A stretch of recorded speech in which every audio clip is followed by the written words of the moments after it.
Bonjour, dans l'actualité de ce mercredi 11 mai, les suites de l'accident mortel survenu hier après-midi sur le pont de l'université. D'après les premiers éléments de l'enquête, la victime se serait engagée sur un passage protégé au feu piéton vert, au moment même où un camion s'engageait côté quai Claude Bernard, lui aussi au feu vert. À noter que les résultats des tests d'alcoolémie et de stupéfiants pratiqués sur le chauffeur se sont révélés négatifs. Les enquêteurs espèrent à présent en savoir plus grâce à l'analyse des images de vidéosurveillance. Bruno Gollnisch réagit à la levée de son immunité parlementaire. Selon lui, cette décision repose sur des prétextes imbéciles et hypocrites.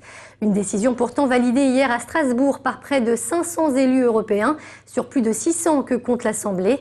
Elle fait suite à une plainte déposée par la LICRA.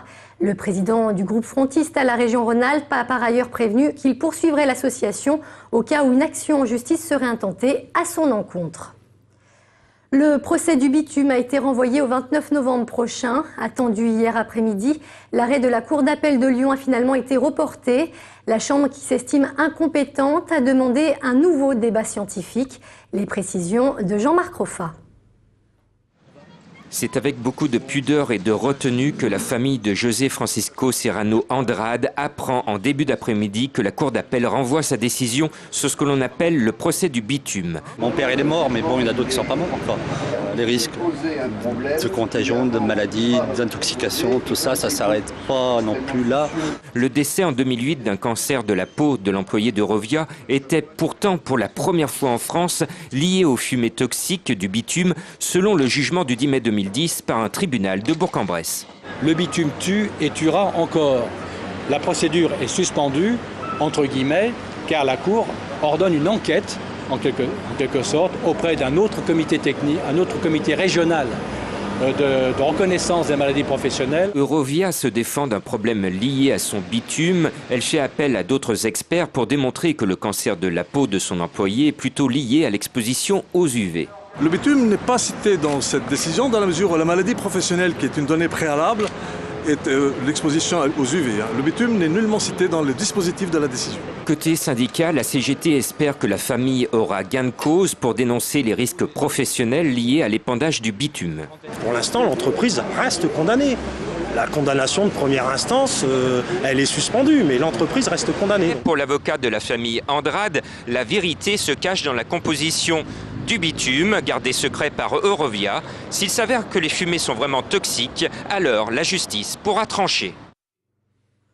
En basket, l'Asvel trébuche à nouveau. Les Villeurbanais se sont inclinés hier soir face à Paris-Levallois, 76-74 lors du dernier match de la saison régulière. Ils terminent donc à la 6e place.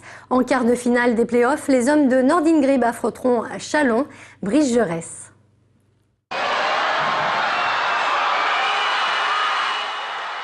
Sans Matt Walsh et Devon Jefferson, l'Asvel s'incline au buzzer contre Paris. Après 10 minutes d'attente, c'est grâce à la vidéo que les arbitres valident le shoot. Une défaite qui prive les Villeurbanais de la 5e place qui leur tendait les bras, car dans le même temps, Roanne s'est incliné face à Strasbourg. Ce sera donc Chalon en quart de finale, une équipe que l'Asvel n'a pas réussi à battre cette saison en 3 confrontations. C'est la seule équipe qu'on n'a pas battue cette année. J'entends par là des grosses équipes. Mais bon, on perd d'un point chez eux sans Matt Walsh. On sait que ça va jouer à rien et que je pense qu'eux aussi, ils ont peur de jouer contre nous. Et malgré cette défaite contre Paris, l'Asvel fait figure de favori dans ses playoffs. Car après une entame de saison complètement ratée, la Green Team a relevé la tête et a fini très fort. 8 victoires sur les 11 derniers matchs de Pro A. De là à assumer un rôle de favori. Passer de la 14e à la 6e, c'est pas mal. Favori, en étant 6e, je pense qu'il y a 5 clubs devant nous encore. Et donc si le premier n'est pas favori, c'est que j'y comprends plus rien. Parallèlement aux sportifs, la rumeur concernant l'arrivée de Pierre Vincent en tant qu'entraîneur de l'Asvel pour la saison prochaine se fait de plus en plus grande. Pour l'instant, le club n'a rien confirmé. Sélectionneur de l'équipe de France féminine, il est aussi l'ancien coach de Tony Parker en équipe de France Espoir. Tipeee qui sera d'ailleurs présent pour le match retour des quarts de finale à l'Astrobal le 21 mai. Quant au match aller, il aura lieu à Chalon-sur-Saône le 18 mai. Enfin, sachez que l'association socio-éducative de la maison d'arrêt de Corba est aujourd'hui menacée de mettre la clé sous la porte. Selon ses responsables, la préfecture aurait en effet décidé de ne pas renouveler sa subvention de 45 000 €, la plus importante pour l'association. Conséquence, les activités culturelles proposées aux détenus pourraient être purement et simplement supprimées. Près de la moitié des détenus de Corba sont concernés. Et c'est la fin de ce journal. Avant de se quitter, je vous rappelle qu'à partir de 18h45, vous pourrez retrouver La Quotidienne. Philippe Montanet reçoit ce soir Charles Pazzi, la toute dernière révélation blues, véritable virtuose de l'harmonica. Quant à moi, j'aurai le plaisir de vous retrouver dès 17h pour le 3 minutes chrono. Très bon après-midi sur TLM.